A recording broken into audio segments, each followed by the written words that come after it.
بسم اللہ الرحمن الرحیم۔ السلام علیکم۔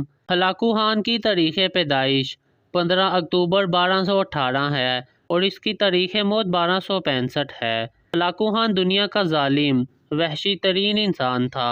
وہ اپنے گھوڑے پر بہت ہی عالی شان سے بیٹھا ہوا تھا۔ چاروں طرف تتاری افواج کی صفیں کھڑی تھیں۔ ان افواج کے سب سے آگے اس کا گھوڑا تھا۔ ہلاکو خان کے سامنے مسلمان قیدیوں کی 3 صفیں کھڑی تھیں جن کو ہلاکو خان نے اپنے حکم پر قتل ہوتے ہوئے دیکھنا تھا۔ ہلاکو خان نے ایک بار مسلمان قیدیوں کو دیکھا اور پھر حکم دیا ان کے سر قلم کر دو، اور پھر مسلمانوں کے سر قلم ہونا شروع ہو گئے۔ پہلی صف میں ایک کی گردن کاٹ دی گئی، پھر دوسرے کی، پھر تیسرے کی، اسی طرح ایک ایک کر کے گردن کاٹنا شروع کر دیں۔ پہلی صف میں ایک بے قصور بوڑھا آدمی کھڑا تھا۔ وہ اپنے گھر کا واحد کفیل تھا۔ وہ موت کے ڈر کی وجہ سے دوسری صف میں چلا گیا۔ پہلی صف کے تمام مسلمان قیدیوں کی گردنیں اڑا دی گئیں۔ ہلاکو خان نے اس بوڑھے آدمی کو پہلی صف سے دوسری صف میں جاتے ہوئے دیکھ لیا تھا۔ ہلاکو خان گھوڑے پر بیٹھا ہوا تھا اور ہاتھ میں طاقتور گرز لیے اچھال کر اس کے ساتھ کھیل رہا تھا اور مسلمانوں کے قتل کا منظر دیکھ رہا تھا۔ اس کھیل سے خود کو خوش کر رہا تھا۔ جلادوں نے دوسری صف پہ تلواروں سے وار شروع کر دیے اور مسلمانوں کی گردنیں اڑانا شروع کر دیں۔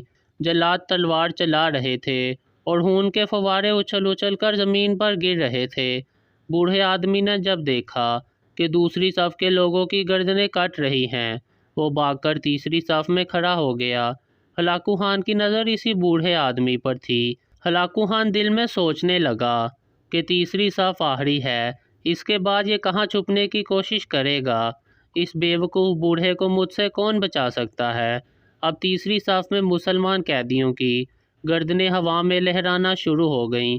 ہلاکو خان کی نظر مسلسل اس بوڑھے پر تھی کہ وہ کیسے بے چین ہو کر موت کی وجہ سے بے قرار ہے۔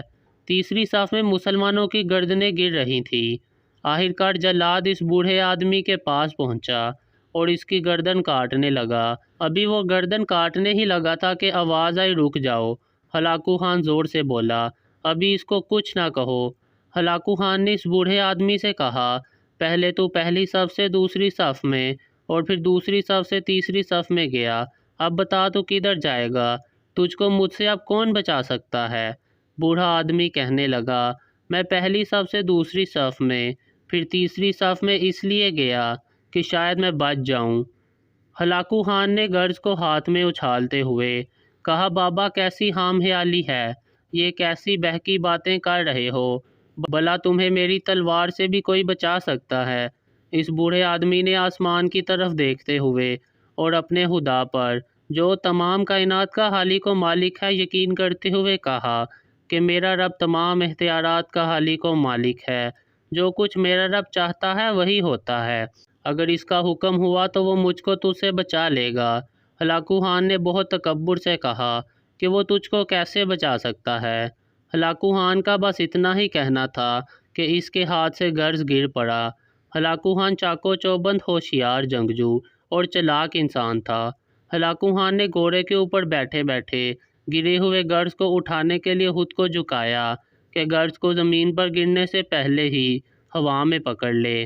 اسی کوشش میں ہلاکو خان کا ایک پاؤں رکاب سے نکلا اور وہ اپنے گھوڑے سے نیچے آ پڑا، جبکہ دوسرا پاؤں رکاب میں ہی پھنس کر رہ گیا۔ ہلاکو خان کا گھوڑا بہت زیادہ ڈر گیا اور وہ بھاگ نکلا۔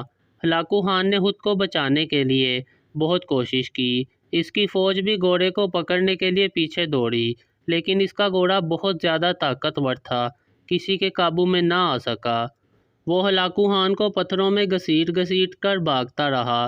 اس کا سر پتھروں کے ساتھ ٹکرا ٹکرا کر اس قدر لہو لہان ہو گیا کہ اس کی روح چند ہی منٹوں میں اپنے اس تکبر بڑے وجود کو چھوڑ کر جہنم رسید ہو گئی۔ فوج نے جب بے انتہا کوششوں کے بعد ہلاکو خان کے طاقتور گھوڑے کو قابو کیا تو اس وقت اس کا سر برے طریقے سے کچلا جا چکا تھا۔ ہلاکو خان کی فوج اس بوڑھے آدمی سے اتنا خوفزدہ ہو گئی کہ فوج نے اس آدمی کو جان بوجھ کر نظر انداز کر دیا اور وہ آدمی بہت آرام و سکون سے اپنے گھر کی طرف چلا گیا۔